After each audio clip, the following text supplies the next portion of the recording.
work that I made for Free Fall is called Pre-Fab Lab. I make installations that use, video and lighting and mist, cables, lots of like black plastic, and yeah, a lot of materials that I think sort of build up the architecture for a lot of the technologies that we use every day, but not necessarily the technologies that we see so much, like, lots of cables and lots of kind of like back-end technological paraphernalia to create, sort of crazy sets that try and deal with ideas of spectacle and illusion, but in quite a messy way, obviously. So I found the experience of performing at Oxford Arts Factory in the Cube,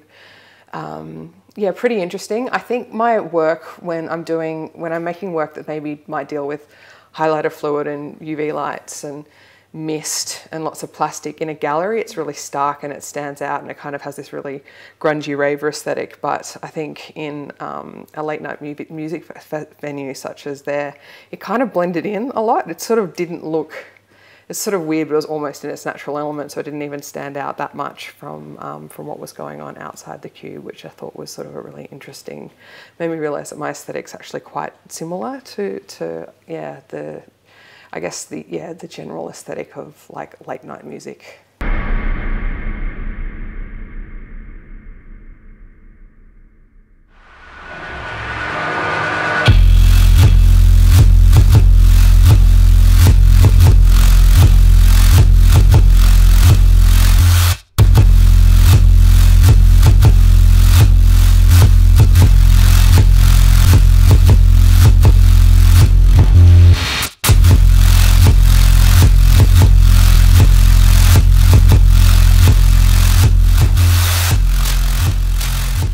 I really just was experimenting with certain materials and certain forms, and as I know, we're in there and, things were falling off the wall, there was a lot of like liquid on the floor, there was like a lot of cables on the floor, but it's about me trying out, lots of different things and playing around with kind of illusion and spectacle. And as you see over the 2 nights, I kind of really, the sculptural elements I was working on really took form into something that I was really happy with by the end.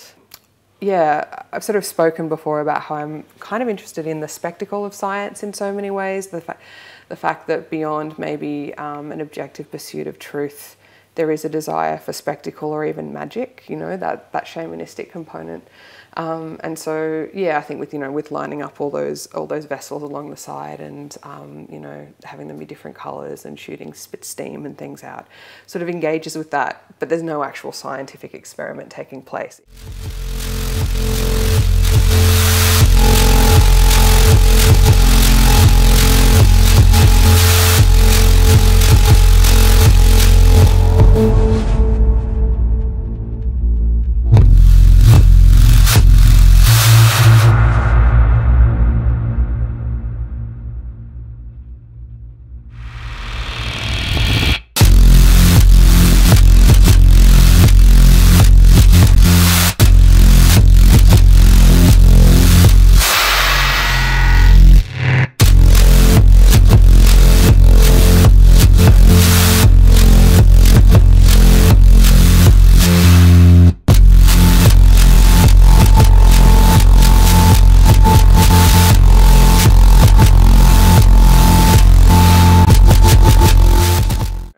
A lot of the time when we kind of, as technology users, engage with the world around us, we're searching for something that we can't actually put our finger on what it is or what it means. And I think when I do things like with,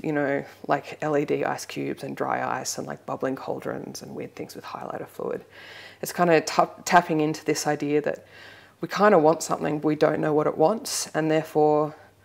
the form it takes is a kind of formlessness. As in, mist that just evaporates but looks pretty. We don't really know even why it looks pretty.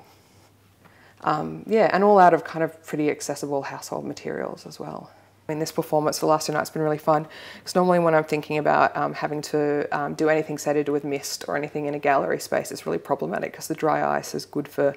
maybe 2 minutes and then it's gone. or you need to play with the temperature, because every time you add dry ice, it brings the temperature of the water down to near freezing, and then you need to add like hot water with the kettle. And so it's something like, so being able to sort of be there and manage that, almost like a really kind of toxic garden, was something that was pretty interesting.